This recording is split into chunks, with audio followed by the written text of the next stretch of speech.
আল্লাহ বলে, কিরে ফেরেশতারা, ঘটনা কি? এত খাবার কেন? আল্লাহ রোজা রাখছে। কি চায়? আল্লাহ ক্ষমা চায়। তো খায় না যে তৃষ্ণার, তো আল্লাহ আপনার ভয়। আমারা দেখছে না, আল্লাহ আপনারা দেখে নাই। জান্নাত দেখে নাই, আমার জাহান্নাম দেখেছে আল্লাহ কিন্তু জানে। তারপরে ফেরেশতাদের মুখ থেকে বের করা হবে। সুবহানাল্লাহ পড়েন। আমার জাহান্নাম দেখেছি কিনা বলো। ফেরেশতারা বলে, না জাহান্নাম দেখে নাই। আমার জান্নাত দেখেছে কিনা বলো। জান্নাতও দেখে নাই, কিছুই দেখে নাই, আপনারেও দেখে নাই। আল্লাহ এবার খুশি হয়ে যাবে। আমার খুশির জন্য আমার ভয়ে তৃষ্ণার্ত ক্ষুধার্ত সামনে খাবার হাত বাড়ালেই খেতে পারে, গ্লাসটা তুললেই পান করতে পারে, আমার ভয়ে খায় না।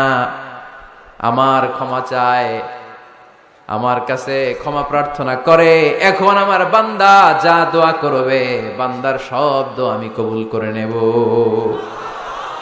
আল্লাহর ভালোবাসা সফট কর্নার খুব গ্রো করে। যোগ্য যে কূপ মারতে হবে, ঠিক কিনা? সময় মতো কাজ করতে হবে। সময়ের 1 ফোঁট, অসময়ের 10 ফোঁট। সময় মতো 1 ফোঁটা দিলে যেই লাভ, অসময়ে 10 ফোঁটা দিলে ওই লাভ হবে না। সময় মতো কাজ করতে হবে। ইফতারের আগ মুহূর্তে দোয়া করবেন। বাইনাল আযানি ওয়াল ইকামা, আল্লাহর হাবিব সাল্লাল্লাহু আলাইহি ওয়াসাল্লাম বললেন, আদ-দুআউ লা ইউরাদ্দু বাইনাল আযানি ওয়াল ইকামা। আযান এবং ইকামতের মাঝখানে দোয়া করলে ওই দোয়া আল্লাহ কখনো ফিরিয়ে দেয় না। জোহরের আযান হইছে, সুন্নাত নামাজ পড়ে বসে আছেন, মুয়াজ্জিন সাহেব আসে না, ইমাম সাহেবও বেরোয় না।